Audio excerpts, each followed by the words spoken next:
Hey everybody, this is Anthony with you again from Biblical Truth and Reality. The topic for this next video is going to be about, what if you're wrong? I had a few atheists and agnostics ask me this same question, what if you're wrong? And there are specific questions that they will attach to that main question. What are those questions? And are they really valid according to logic, which is basically going by facts and reality and probability? Do they align with logic? You'll see in this video that they do not.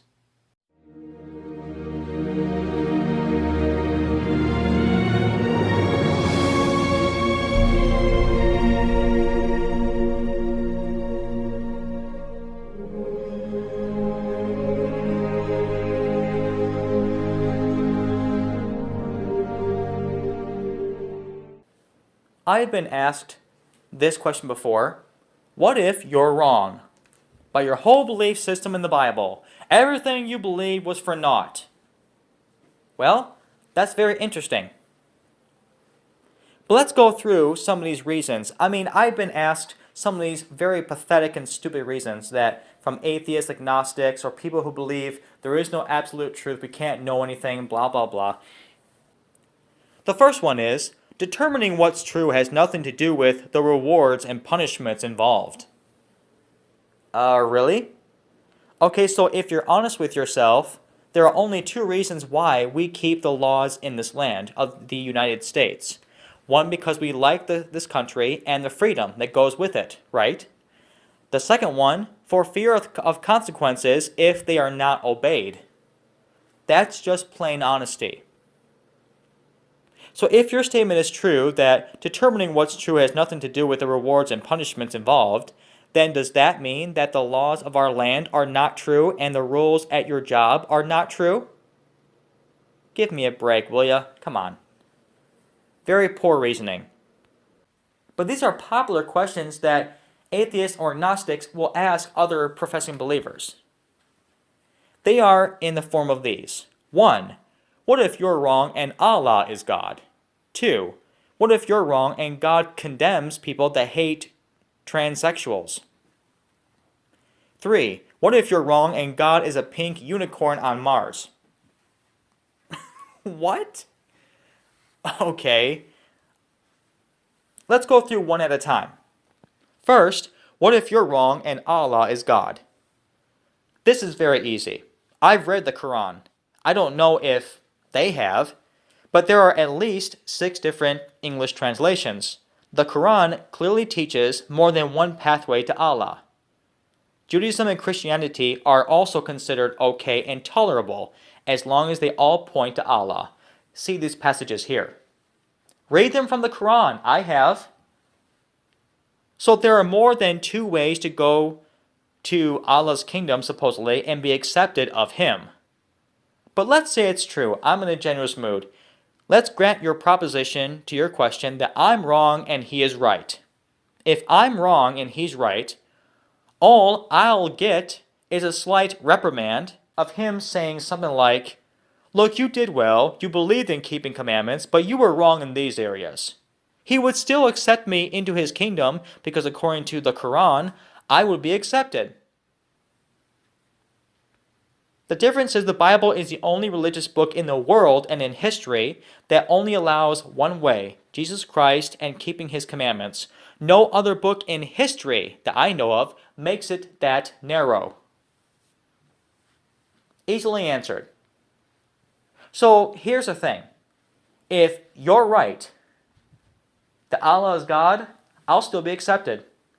But if I'm right and Jehovah is God, which Jehovah and Allah are not the same God, by the way, then that means there's only one way to heaven, one way to salvation. I'll take my chances with that than to go by the chance of 3 acceptable paths. Makes sense. Anyways, but on to the second question.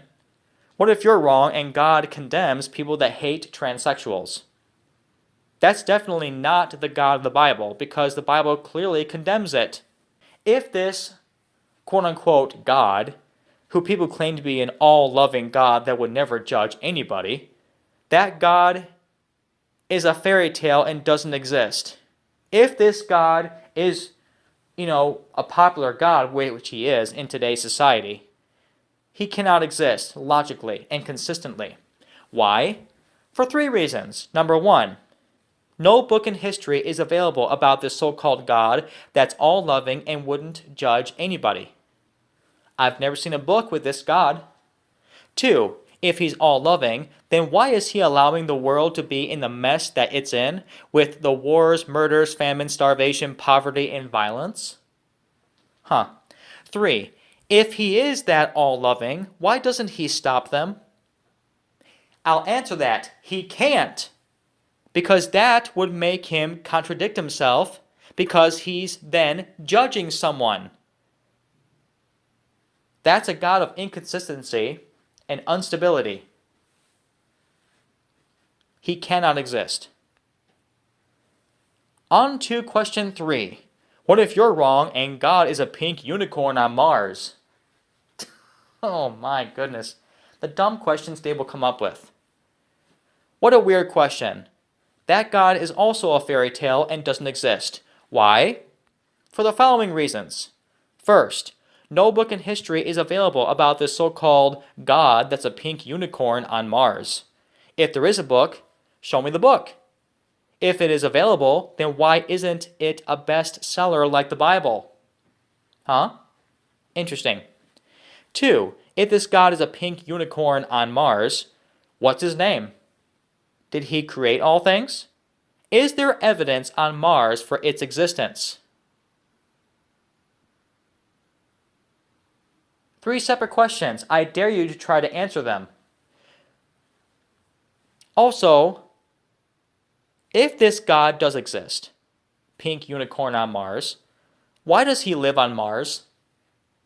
And has this God had any communication with us? Answer that.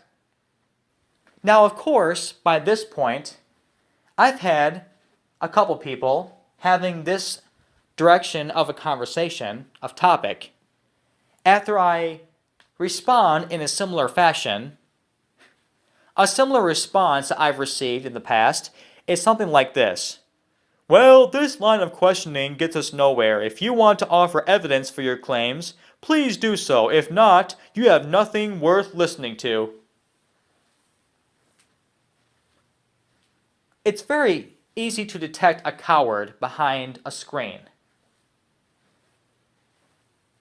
You see, when they see these questions, they will not answer them because they know that they have asked the original stupid questions. And because you answered that and then responded also with your own questions, they feel intimidated. And then they feel dumb because you made them feel like the questions they've asked is pointless and vain because they led to these questions that they cannot answer. So they look like the fools now. You've answered theirs, but they won't answer yours because they can't. They don't have a consistent, logical answer. So they're going to make a statement like this. It's a hit and run technique. They won't answer your questions, but they expect you to answer theirs. Quite biased and one-sided, wouldn't you say? Very simple. To those of you who respond in this similar fashion, you're right. It gets you nowhere. So why ask these dumb questions? The original 3. Even if I did offer evidence, see my series about atheism, you probably don't know what evidence is anyways. But let me just quickly define it for you. Webster's 1828. That which elucidates and enables the mind to see truth, proof arising from our own perceptions by the senses, or from the testimony of others, or from inductions of reason. Our senses furnish evidence of the existence of matter, of solidity, of color, and of heat and cold, of a difference in the qualities of bodies, of figure, etc. That phrase, proof arising from our own perceptions by the senses.